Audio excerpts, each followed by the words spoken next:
오늘 말씀 한번 그 제목 한번 같이 읽어볼까요? 시작. 부르심의 정점을 찍으라. 시대를 뛰어넘어 변함없이 많은 사람들에게 읽힐 만한 가치를 가진 작품들을 우리는 고전이다 이렇게 이야기합니다. 아마 여러분들 중에도 고전 중에 감명 있게 읽은 소설이나 혹은 또 영화 중에도 감명 있게 보았던 영화들이 아마 있을 것입니다. 그 중에서 인생이 무엇인지를 묘사하는 대부분의 많은 작품들이 그것을 이야기하지만 그래도 우리가 아주 쉽게 잘 이해할 수 있는 소설 중에 해밍웨이의 노인과 바다라는 소설이 있습니다. 해밍웨이는 이 노인과 바다를 통해서 희망을 이야기하고요. 그러나 인간은 어쩔 수 없는 한계를 가지고 있는 그 한계 역시도 동시에 그 책을 통해서 이야기합니다. 84일 동안 한 마리의 고기도 잡지 못했던 이 산티아고라는 이 노인을 그 지역 사람들은 참으로 운이 없는 사람이다. 어부가 한 마리의 고기도 지금 거의 석 달째 잡지 못한다는 것은 있을 수 없기 때문에 운이 없는 사람이다라는 별명을 붙여줍니다. 그러나 그는 꿈에 사자가 나오는 꿈을 꾼 후에 85일째 되는 날 작정하고 먼 바다로 나갑니다.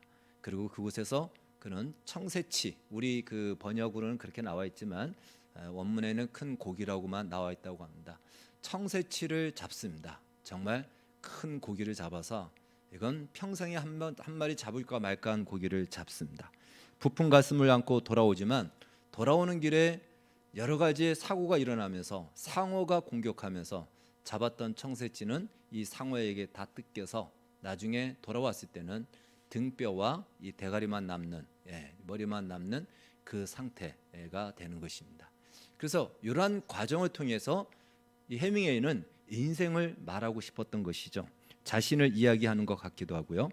해밍웨이가 말하는 그것은요, 84일 동안 고기 한 마리 잡지 못했다라는 것은요, 여전히 그 어려운 가운데서도 고기를 잡으러 가고 잡을 수 있다라는 희망이 있다라는 것이죠. 그래서 그 희망을 버리지 않고 살아가는 것입니다. 그리고 그 희망대로 고기를 잡습니다. 그건 바로 인생에 있어서 어떤 업적도 세우고 전성기를 맞이하고 꿈도 이루고 그야말로 승승장구하는 성취를 이루는 성공의 시간입니다. 그러나 돌아오면서 그 모든 것들은 다 뜯기고 없어지고 흔적만 남아있죠. 뼈다귀만 남아있죠. 그걸 통해서 어떤 공격하고 그 상어의 공격과 사고와 이런 것에 속수무책으로 인간은 그것을 당해낼 수 없는 한계와 그리고 이제 그것으로 아무것도 남지 않는 처음의 그 모습이 되어버린, 다른 말로 인간의 한계와 죽음 앞에서 인간은 어쩔 수 없는 존재라는 것을 또한 말해주고 있습니다. 노인과 바다는 굉장히 그 얇은 책이죠. 그래서 아주 정제된 표현으로 되어 있는데 한번 읽을만 한 책들이고 한 번씩은 다 보았을 것입니다. 아마 사색의 계절 가을을 맞아 혹시 이 책 한 권 봐야 된다 하면 이 책을 한번 권하겠습니다. 한번 읽으시기 바라겠습니다. 이 노인과 바다에서 인생이 무엇인지를 말해주듯이 성경은 동일하게 우리의 인생이 이 비슷하게 또 이러한 내용을 가지고 이야기해주고 있습니다. 여러분, 우리 인생을 한번 돌아보면은 이 84일이라는 지루한 시간 동안, 지루한 시간만큼 우리 인생에도 되는 일 없이 하는 것마다 안 되고 실패하는 것 같은 그러한 지루한 시간이 우리의 인생에도 있죠. 그러나 내일은 오늘보다 나아질 거야, 내일은 태양이 떠오를 거야라는 희망을 가지고 살아가다 보면 어느 날 쨍하고 해 뜰 날이 나에게 찾아옵니다. 나의 인생에도 이런 일이 찾아오다니 하는 그러한 내 인생의 전성기, 황금기 같은 그러한 시간이 오죠. 그 안에는 성공도 있고 성취도 있고 사랑도 있고 결혼도 있고 그 안에는 어떤 세상적인 명예도 다 있습니다. 그러나 그것도 잠시 시간이 지나면서 그 전성기는 그냥 흔적과 기억으로만 존재할 뿐이죠. 새치를 잡았습니다. 큰 청새치를 잡았는데 어딨냐? 뼈밖에는 보여줄 것이 없는 거예요. 그것도 일부만 남아있는 뼈.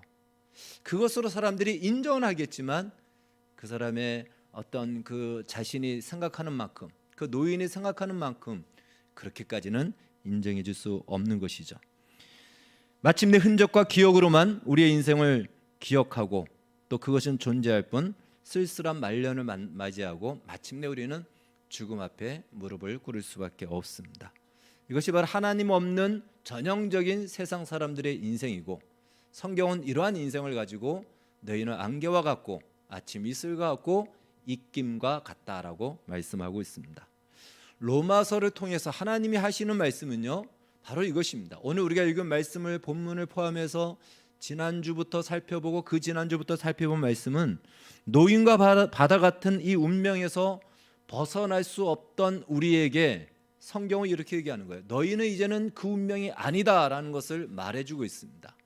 그 운명에서 벗어났으니 바뀌어진 운명, 바뀌어진 인생을 살아라 라고 하는 것이 로마서를 통해서 우리에게 계속하여 말씀하고 가르쳐주고 있습니다.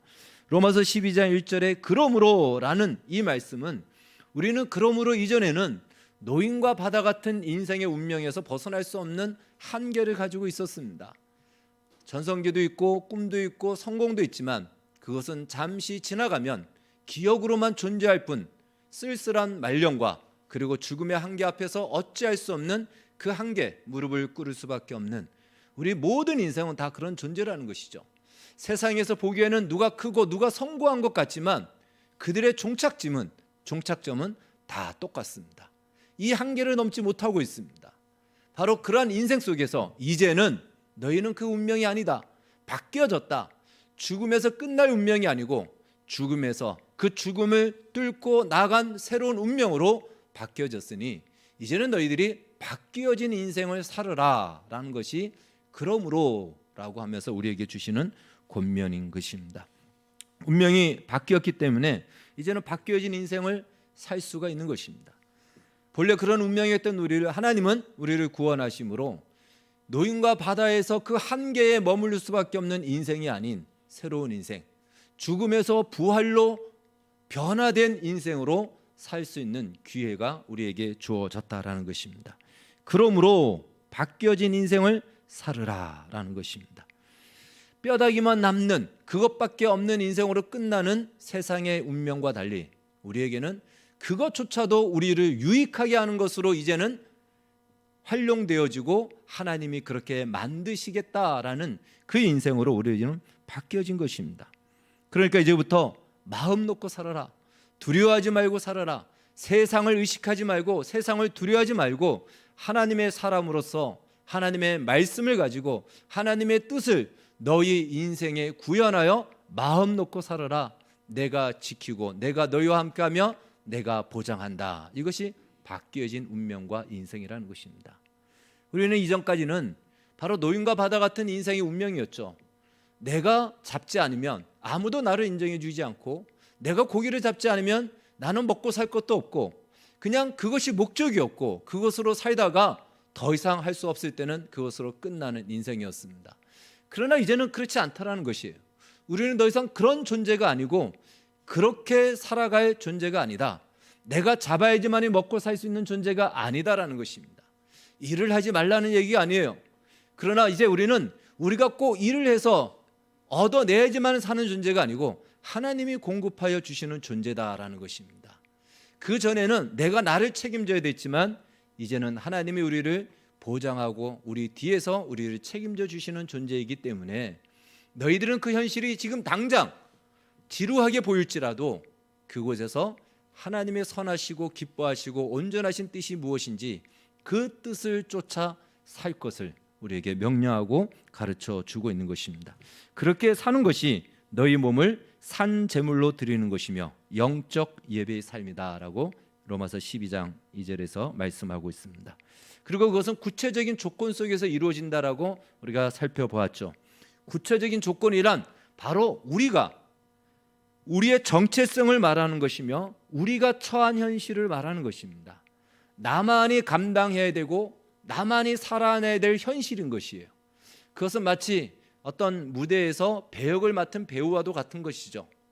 각본이 짜여져 있습니다. 그 배역을 맡은 사람이 나와서 어떤 말을 해야 그 다음 사람이 어떤 또 배역에 맡은 사람이 그 다음 말을 하는 것이죠. 그래서 각자가 맡은 배역이 빠지면은 이 드라마가 진행이 되지 않고 시나리오가 뭔가 이가 빠진 그러한 모습으로밖에는 펼쳐지지 않는 것입니다. 우리 각자에게 처해져 있는 현실 속에 하나님은 인생이란 무대 속에 우리에게 그 배역을 맡겨주신 거예요. 그래서 그것은 나만이 살아내야 되고 나만이 살아낼 수밖에 없다라는 것이에요. 누가 대신할 수 없다라는 것입니다. 근데 우리가 연기를 보면은 그 배역을 맡은 연기자들 안에 연말이 되면 연기 대상이 있죠. 거기서 대상을 뽑습니다. 근데 각 드라마나 영화나 보면은 다 주인공들이 나와요. 다 주인공들이 여러 명인데 모두가 상을 받지 않고 그 중에 한 명만 받습니다. 근데 어떠한 기준으로 그 대상을 뽑습니까? 기본적인 연기력은 당연한 것이죠. 그거는 뭐라고 말할 필요가 없는 것입니다. 그런 와중에 어떤 연기자가 보통 대상을 받냐면 보면은 그 어떤 드라마나 영화가 굉장히 그 주인공의 역할이 힘들고 어려운 역할을 맡은 사람이 보통은 대상을 받습니다. 위험한 역할 혹은 굉장히 열악한 역할, 이런 역할을 맡은 사람이 보통은 대상을 받는 것을 보게 됩니다. 일반적으로 누가 봐도 그래 올해 대상은 누구다 하면 그 사람이 정상적으로는 받게 됩니다. 힘들고 어려운 역할이에요. 왜 그러냐면 그래야 주인공이 선명하게 도드라지고 드러나기 때문에 그렇습니다. 주인공이 누군지도 잘 모르게 힘들지도 않고 다 평범하면은 아무도 기억하지 못합니다. 그래서 주인공이 도드라지려면은 상대를 맡은 이 조연, 특별히 그가 악역이라면 악당이 제대로 악당 역할을 해야 되는 것이에요. 정말 아주 끔찍스러운 악당 역할을 해야 주인공이 상대적으로 빛나는 것이죠. 그 악당에 의해서 괴롭힘을 당하고 억울함을 당하고 고통을 당합니다. 그리고 주인공이 가지고 있는 환경과 조건은 이 악당보다는 굉장히 열악한 조건 속에 있고, 그리고 그 악당은 권력과 어떤 그 물질을 얻기 위해서 자기가 추구하는 것이 그것을 얻기 위해서 갖은 편법과 또 불법을 다 저지릅니다. 그럼에도 불구하고 주인공은 정도를 걸어야 되고 불법을 저지르지 않고 어떤 사익을 추구하지 않고 공익과 가치, 진정한 가치 있는 것을 끝까지 타협하지 않고 추구하는 자, 그가 주인공이죠. 그때는 그가 주인공이 아니고 영웅이 되는 겁니다. 주인공에서 진짜 히어로 영웅으로 올라가게 되죠. 그가 바로 대상을 받게 되는 것입니다. 마찬가지로 하나님은 우리에게 그런 영웅의 자리에 이르라고 하는 것입니다. 영웅이란 보통 사람이 할 수 없는 것을 해내는 사람, 우리가 그렇게 이해할 수 있습니다. 맞습니다. 하나님의 사람이 아니면 절대로 할 수 없는 것, 그것은 바로 하나님의 말씀에 순종하는 것입니다. 누가 이 시대의 영웅일까요? 하나님의 말씀에 순종하는 자, 그가 영웅인 것입니다. 누구도 할 수 없는 것이에요. 아무나 하기 어렵습니다. 할 수 있는 기회가 주어졌지만, 대부분의 모든 크리스찬들에게 다 주어졌지만, 그러나 다 그렇게 행하지 않죠. 그래서 말씀에 순종하고 하나님의 뜻과 그 가치를 따라 사는 자가 영웅이 되는 것입니다. 오늘 본문에서 말씀하고 있는 너희를 핍박하고 박해하는 자를 축복하는 것입니다. 즐거워하는 자들과 함께 즐거워하고 우는 자들과 함께 울 수 있는 자, 높은 데 마음을 두지 않고 스스로 지혜 있는 채 하지 않고 겸손하며 악을 악으로 갚지 않고 원수 갚는 것을 하나님께 맡기는 것입니다. 그러니까 이 말은요, 이 말씀은 단순히 예수를 믿었으니까 다른 사람의 본이 되어야 되지 않겠어 하는 단순한 도덕적인 차원에서의 본의 이야기를 하는 것이 아닙니다. 혹은 계명을 지켜야 한다는 율법적 차원으로 이해해서는 안 됩니다. 그렇게 된다면 이것은 또 하나의 명분과 도덕에 불과한 것입니다. 우리가 그렇게 살고 살아야 되는 이유는 그것이 바로 세상이란 무대에서 바뀌어진 운명을 가진 우리가 바뀌어진 인생을 살 수 있는 기회이기 때문에 그렇습니다. 그리고 그것은 한 번만 주어지는 것이죠. 물론 그 한 번이 몇 년일 수도 있고 몇십 년일 수도 있지만 다시는 돌이킬 수 없고 다시는 가질 수 없는 기회이고, 주인공으로서 우리에게만 맡겨지고 나에게만 맡겨진 그 배역을 살아낼 수 있는 최고의 정점, 비록 바로 영웅이 되는 그 자리에 이를 수 있는 기회로 주어지는 것이기 때문에 그렇습니다. 우리에게 주어진 생명과 우리가 처한 현실은 바로 이 정점을 찍을 수 있는 기회로 주어진 것이다. 지금도 우리에게 그 기회가 주어진다는 것은 굉장히 큰 은총인 것입니다.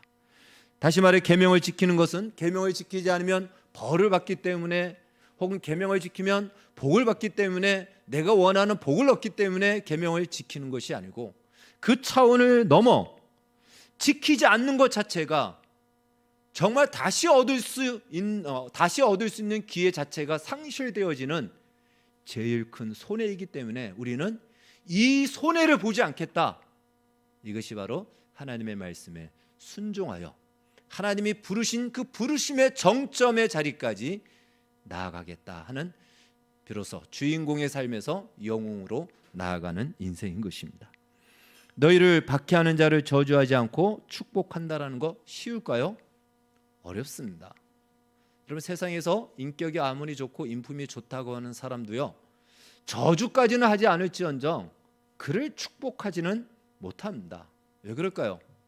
그런 경험을 없기 때문에. 그런 경험이 없어요. 이런 경험이 없고, 그렇게 할 만한 명분도 없고, 그렇게 할 만한 이유도 없고, 그렇게 할 만한 근거가 없습니다. 그러나 우리는 근거가 있죠. 하나님의 자비하심이 바로 우리에게 그 경험을 주신 것이에요.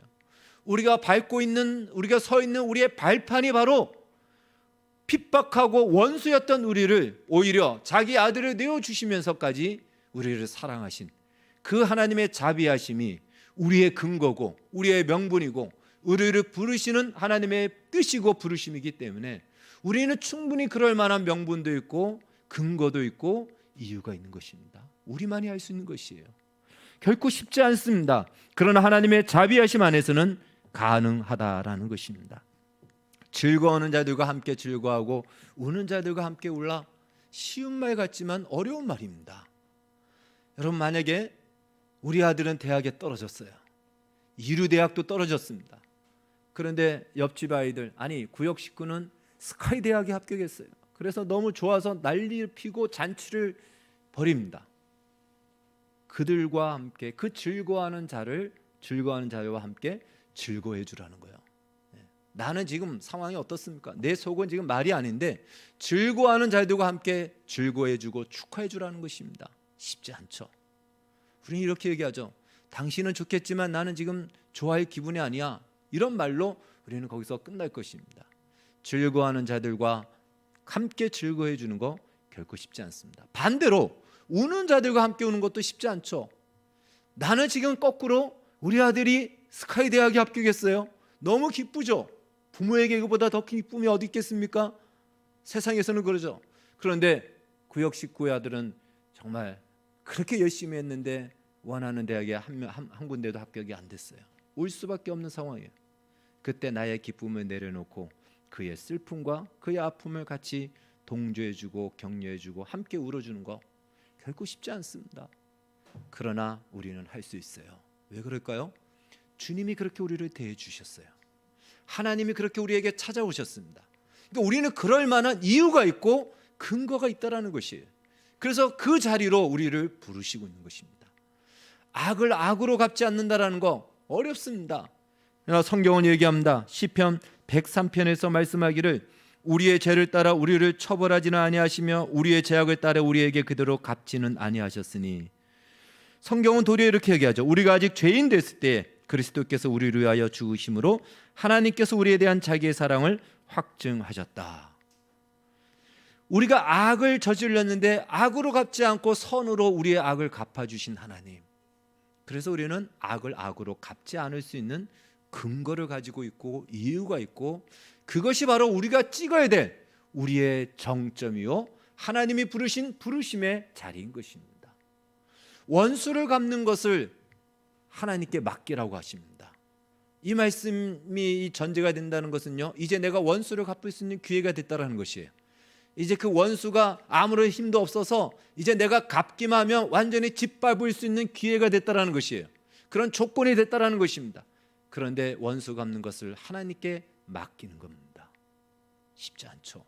내가 갚을 수 없기 때문에 못 갚는 것이지, 갚을 수 있는 기회가 되고 여력이 되고 힘이 된다면 보란 듯이 고통을 주고 싶은 것이 우리의 복수의 마음 아니겠습니까? 그런데 그렇게 하지 않는 것이에요. 왜요? 주님이 우리에게 그렇게 찾아오셨기 때문에, 우리는 그럴 만한 이유가 있고 명분이 있다라는 것입니다. 그 자리까지 이르는 것이 무엇이냐? 에베소서에서 말씀하고 있는 바로 그리스도의 장성한 분량에 이르는 그 자리, 하나님이 부르신 그 자리, 바로 그 정점을 찍는 자리까지 지금 우리를 부르고 있습니다. 바로 그 자리에 올 때 우리는 주인공에서, 우리의 인생의 주인공에서 영웅이 되는 것입니다. 구약에서는요, 원수 갚는 것에 대해서 이렇게 얘기하죠. 성경은 그렇게 얘기합니다. 구약 신명기에서는 내 원수가 너에게 행한 대로 너는 갚으라, 이렇게 얘기합니다.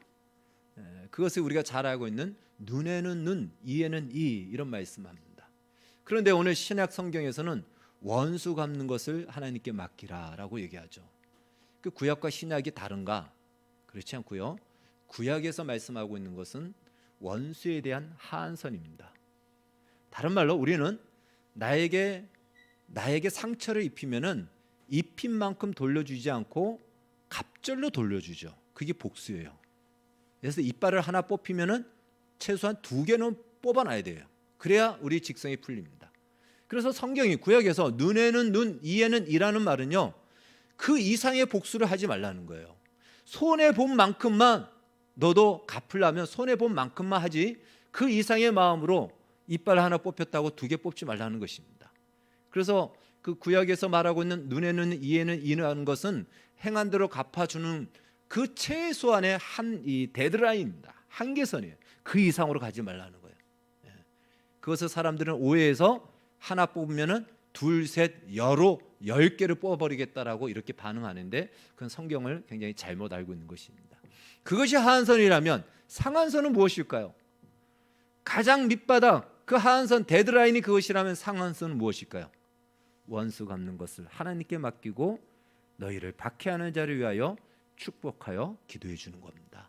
이것이 우리의 상한선이에요. 그러니까 우리는 하한선에 머물 것이 아니고 상한선, 정점이라고 하는 그 자리까지, 하나님의 부르심의 자리까지 나아가는 그 부르심을 지금 받고 있다라는 것입니다. 그러니까 우리는 각자 인생이란 무대에서 주연을 맡은 배우라고 했습니다. 우리의 인생은 누가 대신 살아주지 않는다 그랬죠. 나만이 살아야 되고 나만이 살 수 있어요. 그것이 각자에게 주어진 처지와 조건인 것이에요. 그런데 그 주연에서 주인공으로 살다가 그냥 끝나는 것이 아니고 영웅이 되라는 것이죠. 영웅의 자리로 하나님 우리를 지금 부르고 있다라는 것입니다. 그 영웅은 바로 악조건 속에서도 그 악조건에 굴복하지 않고, 거기에서 포기하지 않고, 거기에서 타협하지 않고 끝까지 우리가 가진 가치를 지켜내고 그 악조건 속에서 우리의 가치를 담아내는 그가 바로 영웅인 것입니다. 바로 그것을 오늘 성경은 우리에게 로마서를 통해서 말씀하고 있습니다. 앞서 고전 문학을 이야기했다면 이번에는 고전 영화 하나를 더 꼽으라면 저는 배너를 꼽겠습니다. 아마 배너는 많은 사람들이 다 그렇게 인정할 것입니다. 이 배너의 주인공은 그 진짜 이름은 찰스 헤스톤이죠. 그 배역을 맡은 유다 배너입니다. 자, 그러나 이 배너는 정작 누구의 이야기입니까? 배너의 이야기는 누구의 얘기입니까? 누구의 얘기입니까? 유다 배너의 이야기입니까? 아닙니다. 배너는 예수님의 이야기입니다. 그러면 배너에 예수님이 등장합니까? 아주 찰나적으로 실루엣처럼 등장하죠. 이 배너가 예수님의 쓰러진 그 목마름에 물을 주려고 할 때 그 물을 걷어차는 그때 그 손, 그리고 예수님의 모습을 어렴풋이 실루엣으로 잡아주는 그 정도만 등장해요. 그리고 예수님이 십자가에서 죽으시는 장면이 아닌 상황으로만 설정이 됩니다. 예수님은 등장하지 않습니다. 그런데 이 배너는요, 예수님의 이야기입니다. 예수님의 얘기예요. 다른 말로 예수님의 이야기를 이 찰스 헤스턴이 맡은 배너의 인생을 통해서 담아내는 것이에요. 그러면 이 배너가 로버트처럼 프로그래밍 된 삶을 살았다는 얘기입니까? 그렇지 않습니다. 배너의 이 이야기를 보면 우리의 인생과 비슷하죠. 똑같아요. 우리의 인생, 우리가 겪는 인생과 비슷합니다. 그의 친구였던 메살라가 믿었던 친구고 정말 절친했던 친구가 총독으로 오면서 오는 갈등, 그리고 믿었는데 결국은 그 친구가 자기의 엄마와 여동생을 자기 그 나병 환자촌에 보내버리고 감옥에 가뒀다가 그리고 나중에 원수가 되어져서 전차 경기를 하고 나중에는 메살라가 죽게 되죠. 우리가 겪는 인생 속에서 억울함과 힘없는 자의 약함 속에서 겪는 것을 똑같이 겪습니다. 그리고 그는 자기도 원치 않게 노예로 끌려가고 노예를 끌려간 데서 전쟁을 치르게 됩니다. 자기가 원하는 인생이 전혀 아니었어요. 죽을지도 모르는 그 위험 자리로 그는 끌려갈 수밖에 없습니다. 자기가 원하는 인생이 절대 아니었습니다. 그런 인생을 살아요. 거기에 무슨 예수님이 어디 있습니까? 그냥 우리 인생 같아요. 그런 과정을 거쳐서 다시 돌아오게 됩니다. 그리고 어떤 로마의 귀족의 양자가 되어서 다시 어떤 자기의 신분을 회복하고 돌아오게 됩니다. 그리고 메살라가 결국은 죽게 되죠. 그러면 그의 인생은 거기서 끝나야 되는데, 영화도 끝나야 되는데 이 배너의 이야기는 끝나지 않습니다. 거기서 만족스럽지 않은 거예요. 잃어버렸던 것들을 다 찾았습니다. 물론 이제 어머니와 딸을, 이 여동생을 찾아야 되는 것이 있지만 그는 그것을 찾았고 또 메살라도 죽었어요. 원수도 정적도 죽었습니다. 만족해야 되는데 만족이 없고 그는 점점 그의 모습에서 메살라의 모습이 나오는 거예요. 그 악당의 모습이 나옵니다. 그러다가 그가 정작 어디서 변화가 되죠? 마침내 예수님이 십자가에서 죽으시는 장면에 예수님이 가상칠언 중에 이런 말씀하시죠. 아버지 하나님, 저들은, 나를 죽이는 자들은 지금 자기들이 하는 행동이 어떤 행동인지 모르고 하고 있습니다. 저들을 용서해 주십시오. 사하여 주십시오.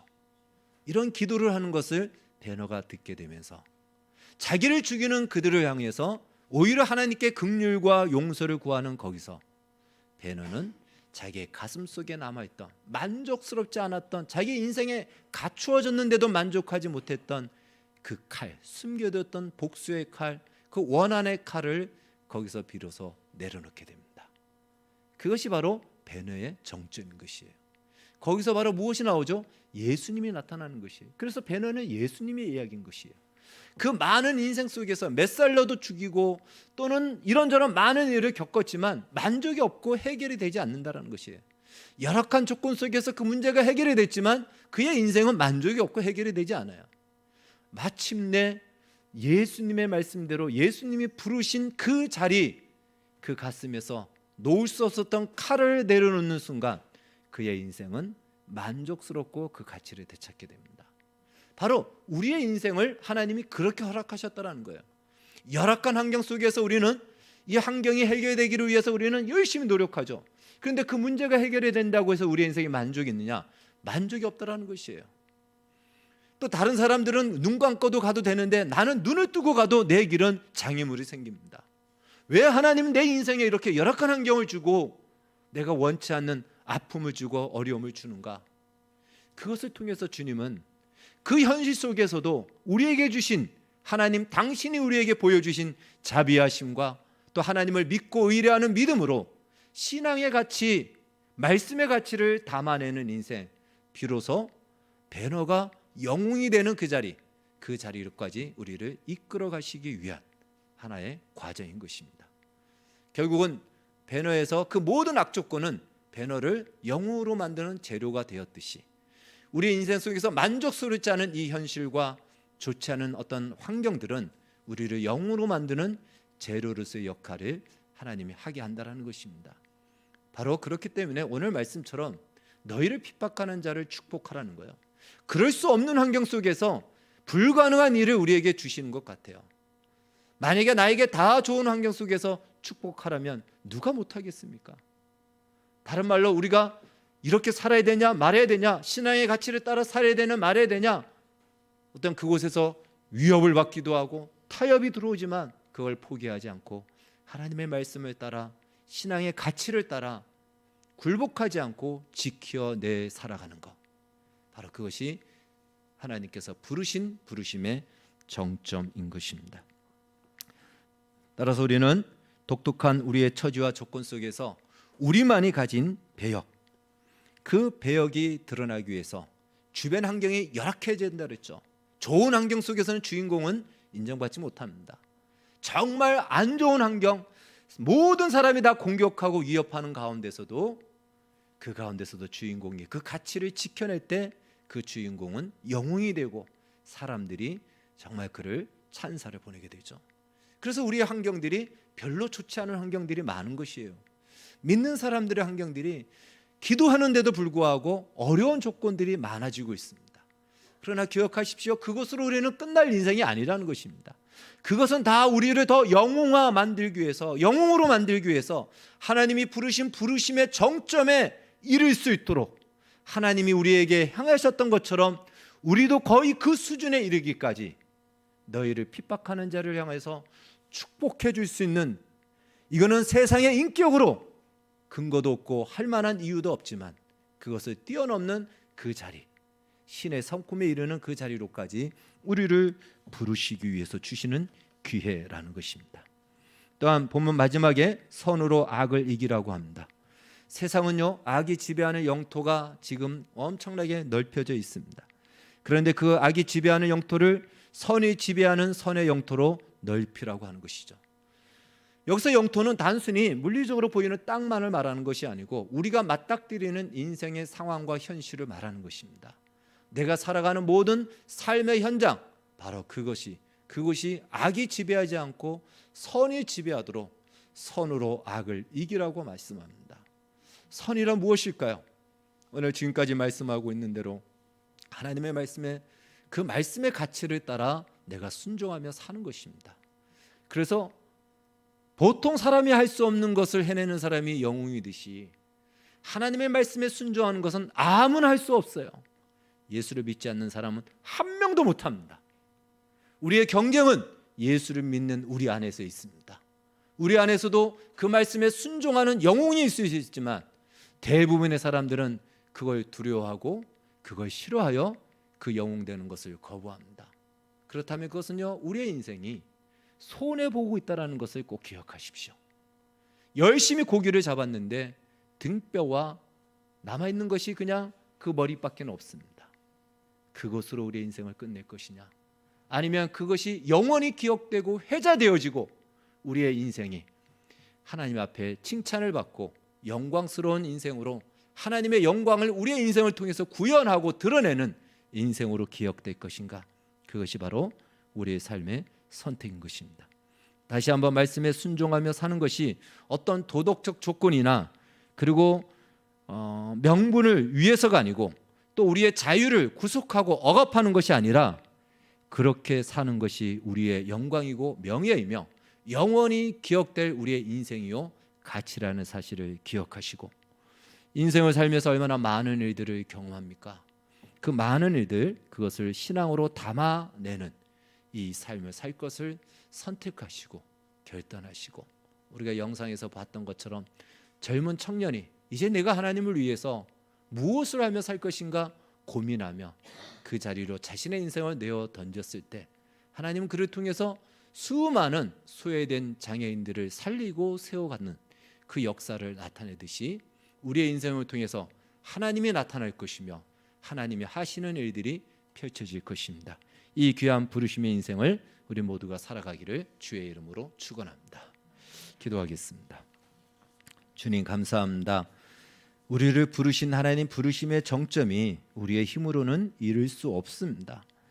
하나님, 우리는 원수를 축복한다라는 거 우리로서는 불가능합니다. 그러나 하나님이 우리에게 그 자비하심을 보여주셨고 이제 우리는 바뀌어진 운명 속에서 내가 나를 지키지 않아도 하나님이 우리를 책임져 주심을 믿고 나아가 마침내 그 부르심의 정점의 자리까지 이르게 해주시고 우리 각자의 인생 속에서 단순히 주연으로 사는 것으로 멈추지 않고 주연에서 영웅이 되는 자리까지 이르게 하여 주시옵소서.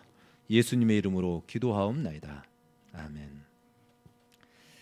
우리 원하고 바라고 기도합니다.